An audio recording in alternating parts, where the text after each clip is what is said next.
So today I'm joined by John Martin, our security analyst at Broadview Networks, and we're pleased to be joined by Cole Leach, President and CEO of Avant Insurance, who's going to provide us with some industry insights along the ways and be available for any questions that people may have as we go through the presentation or at the end of the presentation.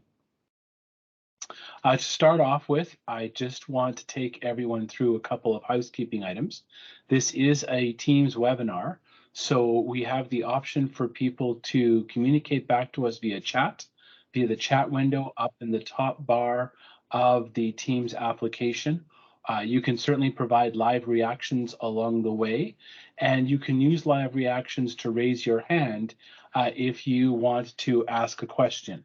At that point, you certainly can ask it in the chat window, or we can unmute your microphone on our end, and then you still need to unmute it on your end, so you can ask a question by live voice if that's what you choose to do.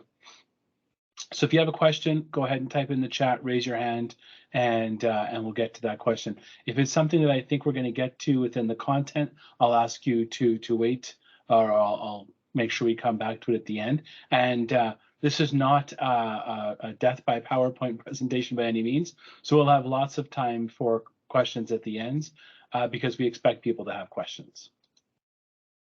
So today we're going to talk about the current landscape of cyber insurance and, really why we wanted to host this event for our customers because of what we're seeing happening in the industry and in IT cyber insurance in general. We want to talk about what you can do to improve your insurance application because of the current landscape and the cost that we're looking at, some security changes, improvements generally that you can make to your organization can have a pretty big impact on the cost and or the ability for cyber insurance. We'll talk about multi-factor authentication, endpoint detection and response, hardware and software patching, best practice for backups, information security governance, security training, and security information and event management.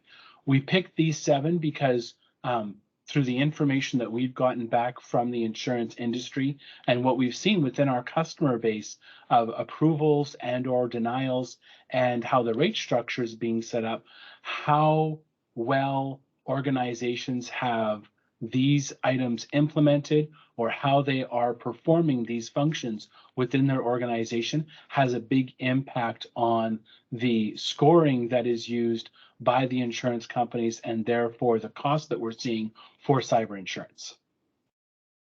So what is the current landscape that we're seeing today? You can see a very clear trend here from 2016 to 2020 on the direct premium rights that we've seen.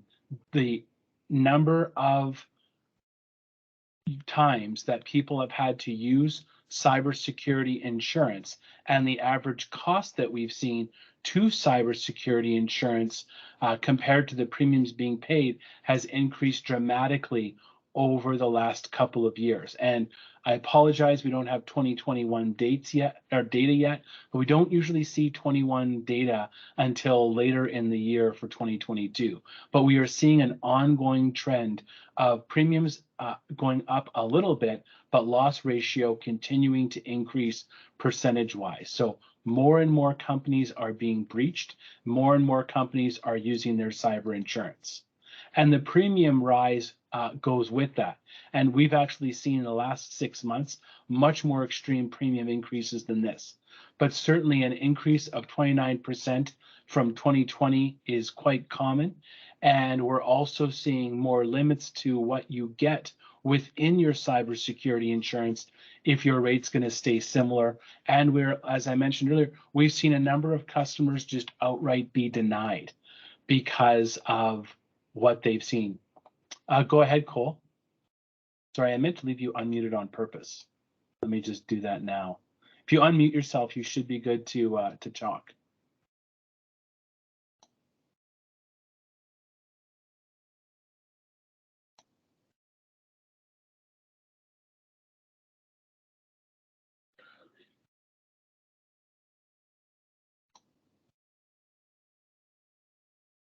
Yeah, Cole, if let me do this too. I'll make you a presenter. So yeah, Cole, if you unmute your mic, it should be okay for talking. No, it should be good, hey? Yeah, you're all good. Good to see you. All right. I just really briefly wanted to kind of touch on the previous slide there as well. With respect to the loss ratios, the ideal loss ratio in the insurance industry is around that 35 to 40% range. So you can kind of see in the slide here in the graph that the written premium in 2020 went up fairly significantly, but so did the loss ratio, which would kind of show that it's kind of a double bad thing, so to speak. Here, it's bad in the sense that the loss ratio is up, but it's also exponentially up in the respect of the number of the dollars that have been paid out, because they had written so much more premium. Went from 1.2 to 1.6, 1.6 and a half billion in written premiums. It is a significant increase in losses, which is why insurance companies in like kind of the 2021 and now 2022 years have started to significantly increase their rating because of that. When things start to go and trend in that direction, generally insurance companies respond pretty quickly and pretty drastically. So, and I know Tyson's going to touch on a lot of those, the ways to kind of help to alleviate that, but I just wanted to kind of touch on that real briefly. Thanks. That's excellent. Thank you. So yeah, as mentioned, premiums are going up, and the amount of insurance that's out there is going up. And we're seeing increases whether you package your cybersecurity insurance in with your other insurance services or whether you leave it as standalone. So even packaging isn't reducing the price significantly. And as Cole just mentioned, we only expect this to be a larger increase for 2021 and going into 2022. So the first question everyone asks when we talk about these extreme reasons is, why are we seeing so much of this? Why is there such an increase in premiums? Why are the insurance companies having to pay out so much is basically why the increase in premiums, but why is so much having to be paid out? And this is just a snippet of an article.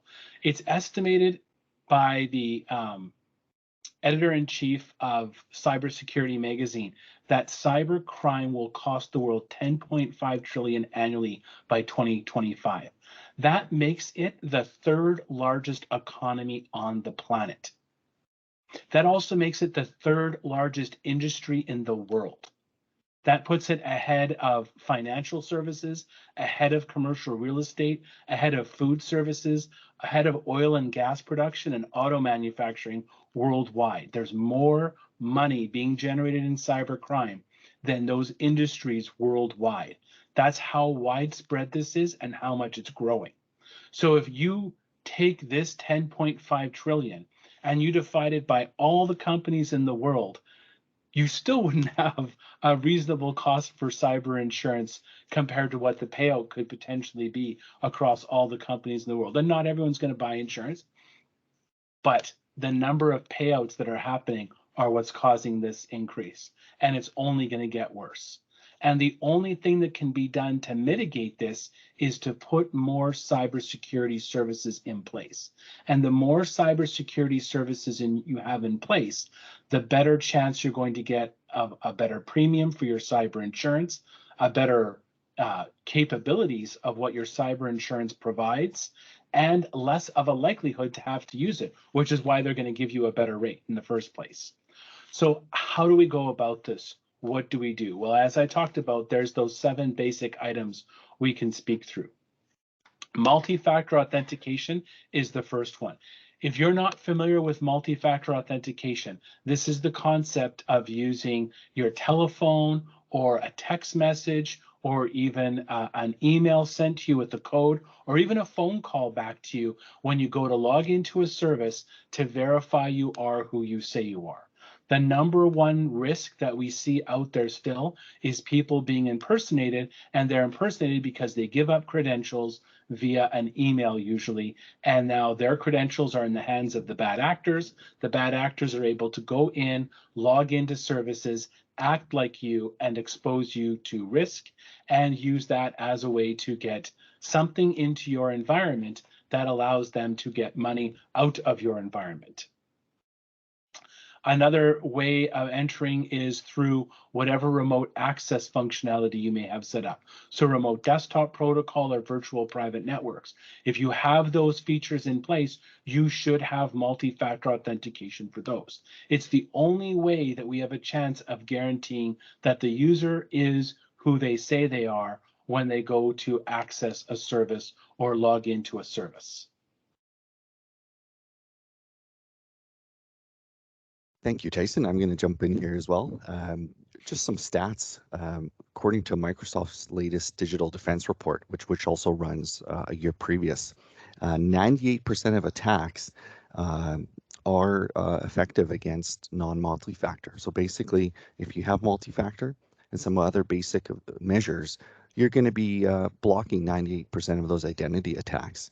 The interesting fact, though, is only about 20% of organizations are actually using multi-factor and taking that approach.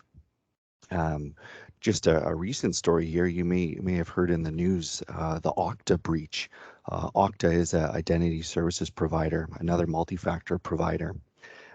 They were breached over the last, it hit the news over the last couple of days, but back in January, they were breached through a third-party service contractor because of remote desktop protocol. We're generally taking a pretty significant shift to the cloud, and a lot of organizations have taken a cloud-first approach. But we can't forget about possible legacy applications or remote access services that are still left within our control, within our walls.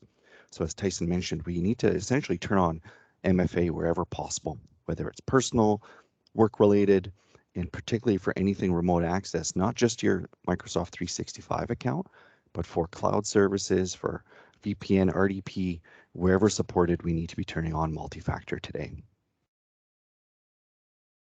Thanks, Sean. Another important question that we see on every insurance application today, just about every, is what type of antivirus a company has in place and does it protect from zero-day threats? And I was going to talk to that a little bit. So traditional antivirus that we've all been using for the majority of the time that we've had computers, to be honest with you, is what we call signature-based antivirus. And to relate it to current events going on in the world, a signature-based antivirus can only tell a virus is there when someone has had it, it's known, and it's highly identifiable. From a COVID perspective, it's when you have a test and we know you've got COVID. Otherwise, you've just got symptoms that might be COVID or might not be COVID. And today, your computers don't know how to judge that unless they know for a fact that you've got all the symptoms that perfectly match a virus.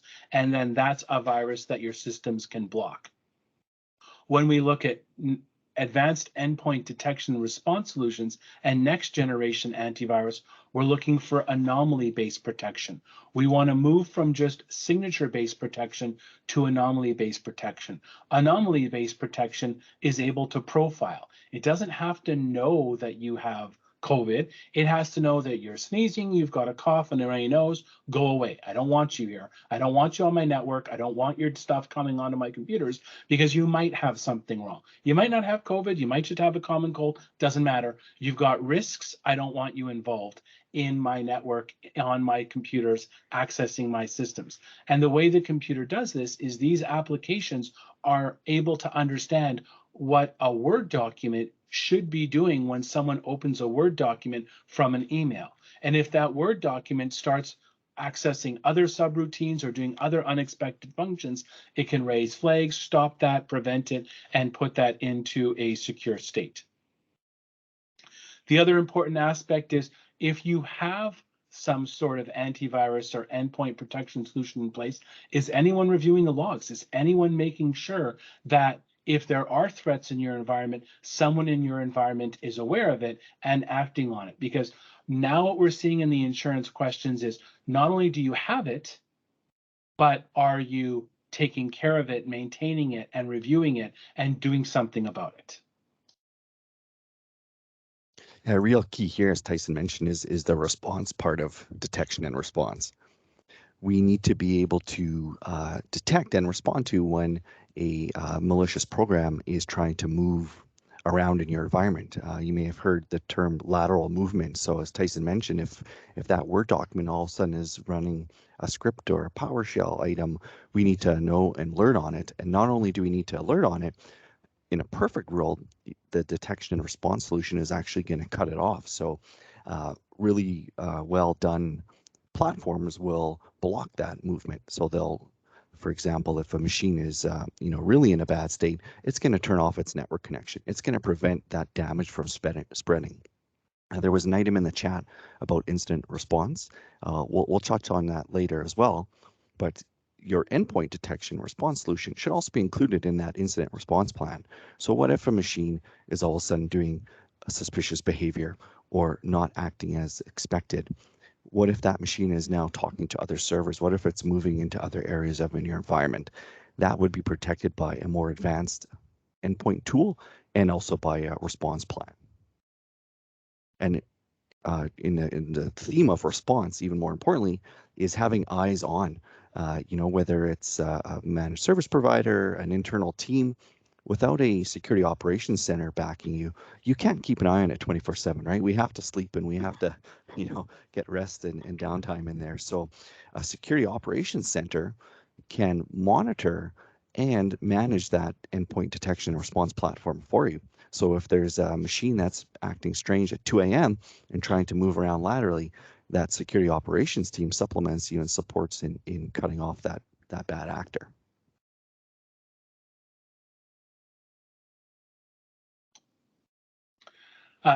Next is please describe your patching of all operating systems and applications. So viruses are a risk.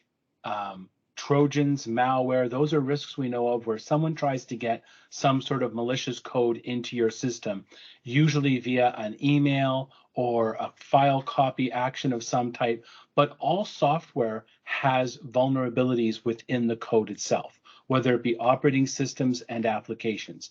And the bad actors know about those vulnerabilities, and they want to take advantage of those vulnerabilities as much as possible.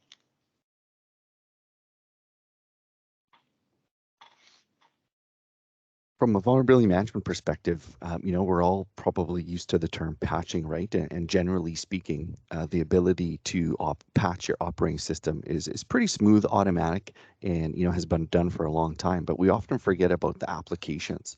So, for example, an organization's main ERP or CRM, your main customer record system, is that being maintained? Is that current? And more importantly, what about its underlying components? So is the underlying database, is that SQL database being patched? This is really not just about performing one-time scans. This is an iterative cyclical process of identifying, classifying, prioritizing, and remediating vulnerabilities. We're not saying remediate every low vulnerability within a week, but it's really about prioritizing. So critical vulnerabilities may be remediated within days, high vulnerabilities within weeks. It's really important to identify and prioritize them. We don't, there's only a certain amount of time and resources available, so we really have to focus that vulnerability management effort. And we have now started to see more and more insurance questionnaires asking for, or even insurance companies throughout the lifespan of a policy, asking for evidence now and reports. Okay, you say you do operating system patching and application patching, prove it, show us a report. You say you do other things we'll talk about later, and they want proof. So you don't just need to be saying you're doing it, you need to be doing it in a controlled, managed, and reportable way. Whatever application you're using within your environment, the Windows auto updating doesn't cut it for that, because you're going to get very limited reporting, and you certainly can't report on the patch status of all your operating systems and all your applications. Best practice for backups. So do you maintain daily offline backups of all critical data? We focused on this question. There's some earlier questions that often come up. Do you have backups? But we assume that's a minimum. But what's really critical today is having offline backups of your data. And now we're seeing more and more requirements for a description of what your backup process and policy is. What do you have in place for on-premise backups? Where are you storing offsite or cloud-based backups? How can you access them and recover from them, and what are your recovery options and capabilities. And they actually want proof of backup tests. Yeah. Number four really is focused on ransomware protection and recovery.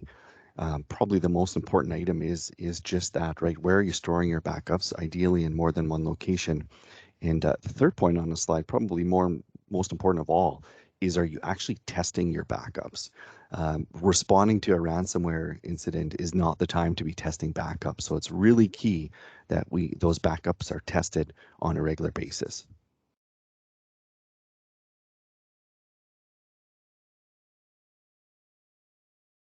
Yeah, it's important that we store backups in the cloud or offsite in some fashion. Some people choose to take their backups on offsite on some sort of transport media.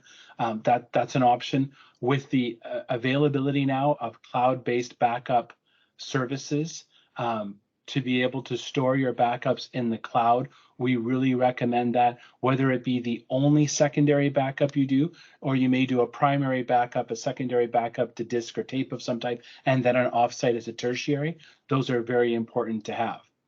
The other reason we're a big fan of any solution that gives you cloud-based backup retention is most of them either give you or improve your ability for recovery as well.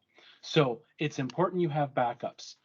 And traditionally for years, backups were, oh, someone deleted a file, I want to be able to get it back, or oh, the primary server that had the data crashed and I need to be able to get the data back. Yeah, we have those concerns still, of course, but we've generally made our systems much more redundant and reliable. So that's less of an issue now. And with some of the technology built into Windows Server and other platforms to be able to recover files directly, that's actually not even our biggest concern. As John mentioned, our biggest concern now is disaster recovery. And the most likely disaster you're going to face now is not fire, flood, it's going to be a cybersecurity based disaster. And getting both the data back, getting your applications back up and running, and getting your people back to work is going to be the most critical. And this plays into the insurance company's questions and answers as well.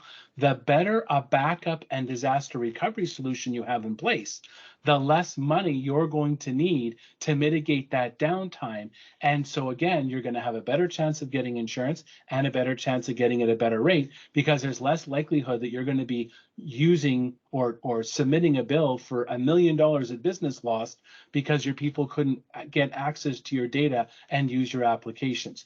The more systems you have in place to mitigate that risk, the better your cost is going to be. Who's responsible for IT security within your organization? You'd be surprised how many people say that the responsibility for securing information is the responsibility of IT. Still, I'll tell you right now, it's not. The IT people just come to work every day, set stuff up, make it work, and go home. It's not their job to make sure security is in place. It's the executive's job. It's the executive's responsibility. It's the business decision makers that have to ensure that security is in place, just like human resources, just like power, just like all the other things that are requirements for the organization to function properly. And then do you have employees in a dedicated role for security? And depending on the size of your organization, it may or may not make sense for you to have dedicated IT people, but then you need dedicated IT security services to mitigate that risk within your organization. And if you do have IT security people, what is their knowledge and position within the company? What is their readiness to provide proper information, security, and governance? Yeah, I realize it's hard to convince your boss that IT security isn't your responsibility, but I guess at the end of the day, it can't be the responsibility of one employer or one department if that one employer or department isn't available when there's an event.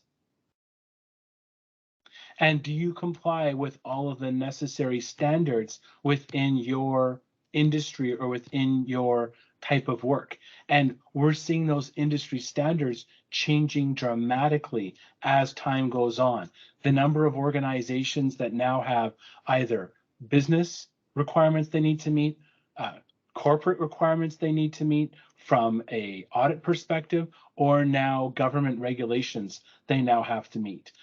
Insurance themselves, the Office of Superintendents of Financial Institutions brought out new regulations that hit the banking world, the insurance world, and certain other industries such as legal really hard, to the point where if you do have a cybersecurity event and you are in certain industries in Canada and you pay a ransom, you can actually be fined by the government for paying a ransom because you are now contributing to the proceeds of crime. And so not only are you going to get hit with the downtime of a security event, you're going to get hit with the cost of your insurance to mitigate that. Now you're going to get hit potentially with a fine for actually getting your business back up and running. So the more controls you can put in place, the better. Yeah, the FORA is really huge. We won't get into the different frameworks, but if you're able to show that you follow a framework and have evidence and prove that you're doing so, whether it's CIS or NIST or some of the other frameworks, PCI compliance, those will go a long way on your application if you can validate and prove that you are following them. Peeling that back a little bit, on top of everything, really is oversight. So having a virtual security officer to oversee your security program. They're there to ensure that your security policies, practices, posture is in line with those frameworks and are continually improving over time. Managed security services is another aspect of that, whether it's security assessments, endpoint detection and response services, logging and threat detection.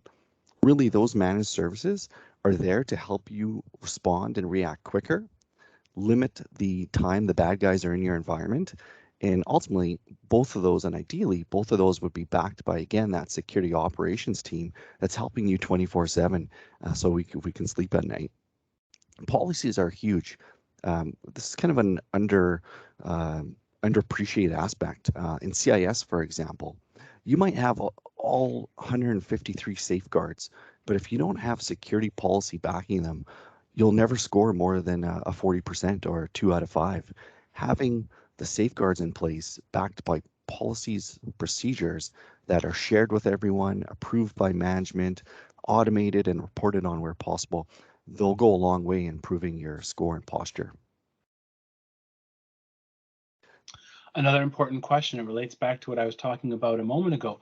Do senior executives know what security services and oversight is in place? As I said, that security is the responsibility of the organization, not just the IT people. And the comment was made, be great if my boss thought that way. Well, your boss doesn't even know probably right now what to think about for security. They don't even have an idea of what your current security posture is.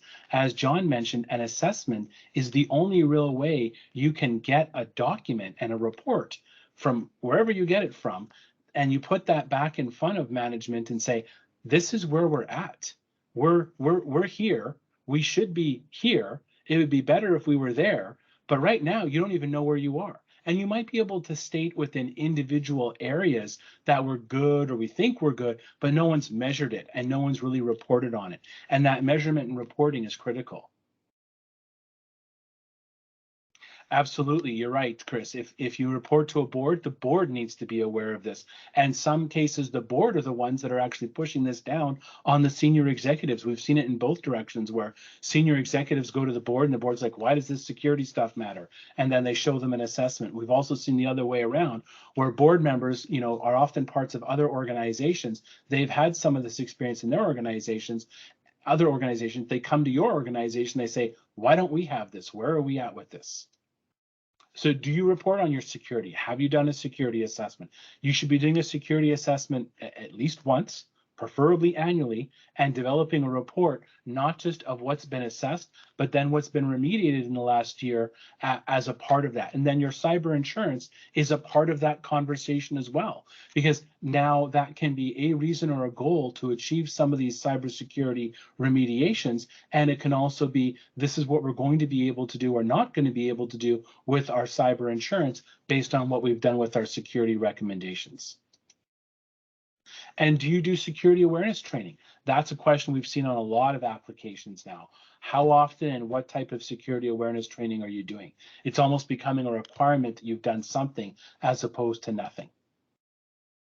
Yeah, that user training is almost right up there now with, do you still have admin rights? So removing admin rights was, historically on a lot of applications, and now it's gone as far as that user training.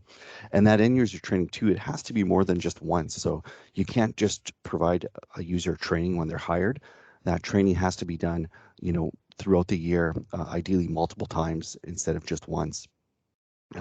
Lack of multi-factor open services like remote desktop and phishing, end user phishing scams are still contributing kind of the top 3 of claims and issues.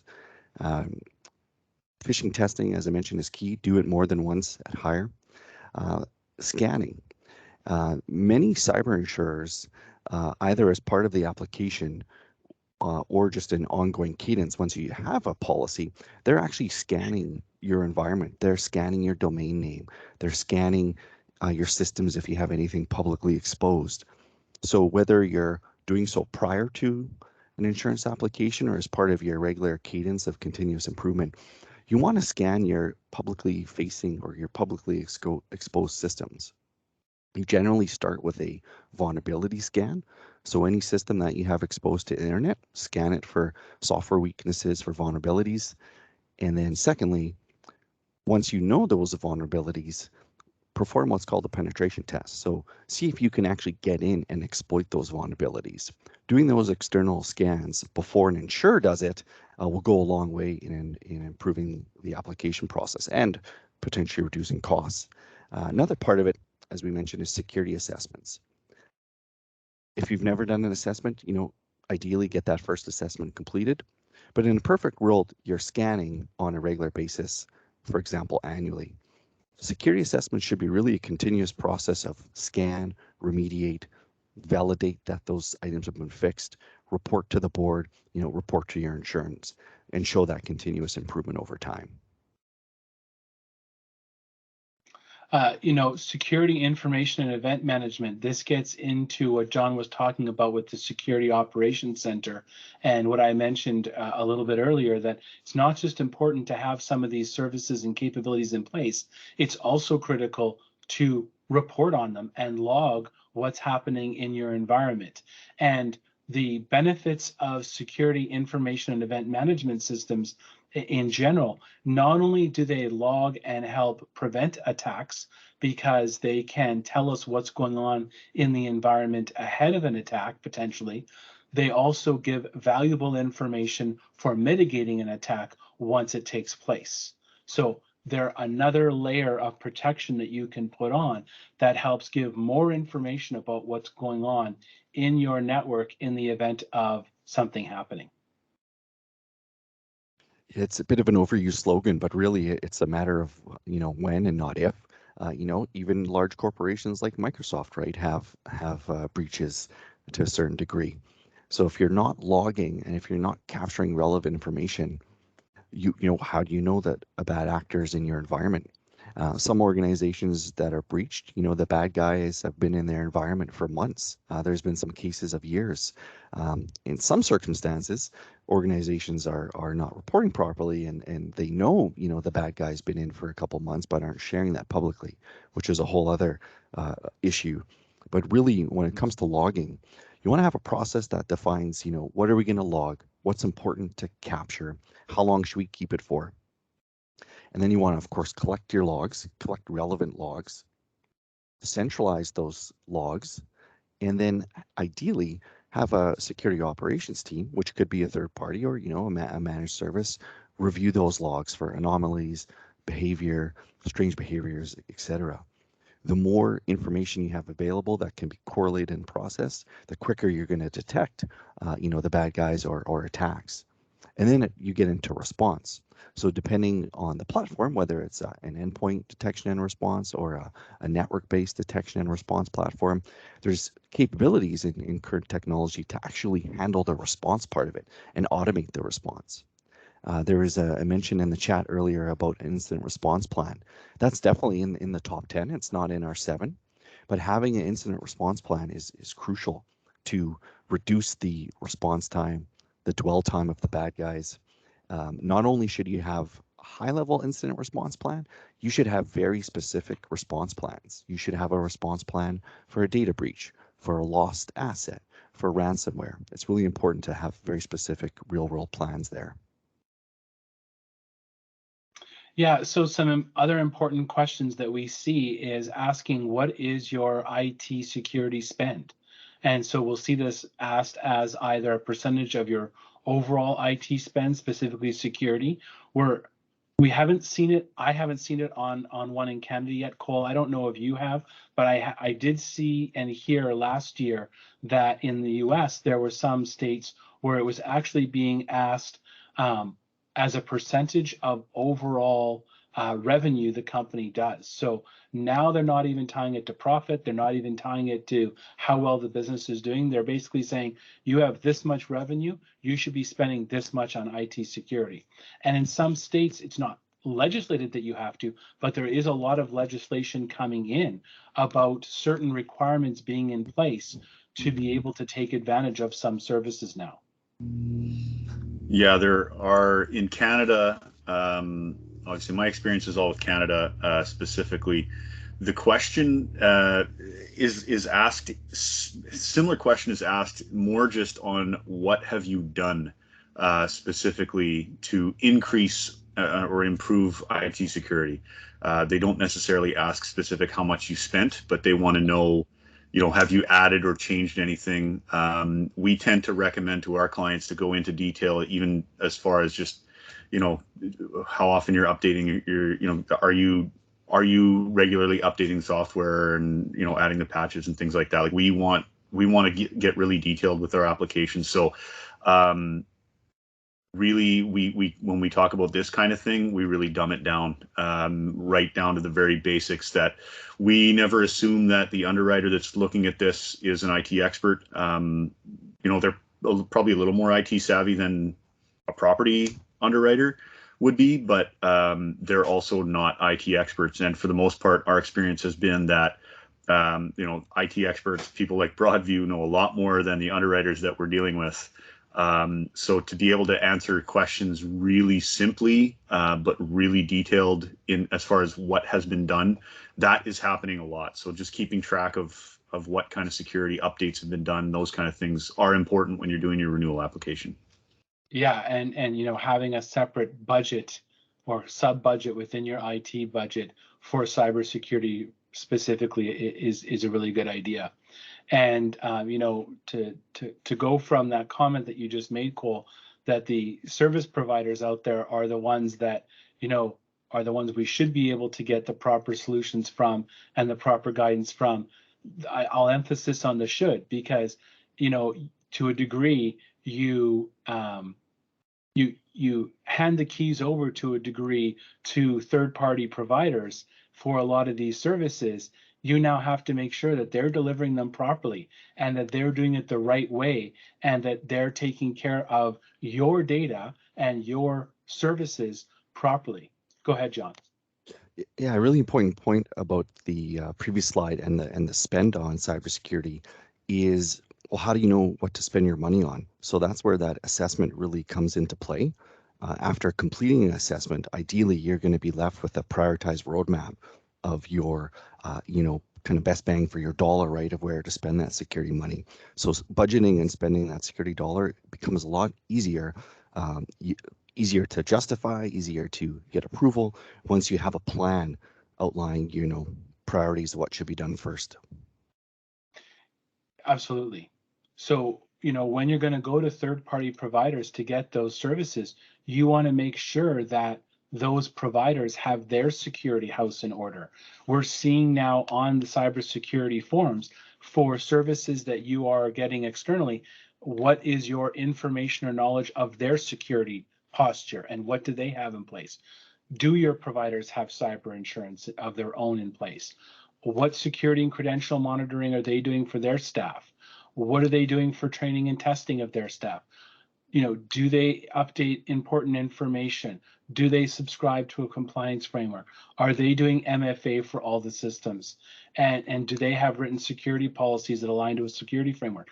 All the same questions an insurance provider is going to ask you about your environment, you should be asking of your service providers so you can answer those questions if they get asked as well, and just to protect yourself. So really, the 7 things that we talked about that are important for your own organization, they're just as important for when you're outsourcing or using someone's services to help provide your security services. So it's really important that you know what your providers are providing, because at the end of the day, if they lose your data or they get compromised, yeah, they're in trouble. Great. That's not your problem. Your problem is you can't get what you need now. And now your data is potentially at risk. So it's really on you at the end of the day, along with your executives, to make sure that whatever services you're taking advantage of have proper security in place as well. So the most important things you can do: establish security policies, define security policies, use whatever framework you want, come up with your own framework. It's going to be better than having nothing. Get oversight on your security program, whether you go to peers, whether you hire someone for this role, whether you use a managed security provider of some type. Get some oversight on your security. Make sure that your security is better than just, well, I bought this and I installed it, and I bought this and I installed it, and I bought this and I installed it, and I thought it was going to protect us. If you're not checking, testing, reporting, monitoring, you're not going to know.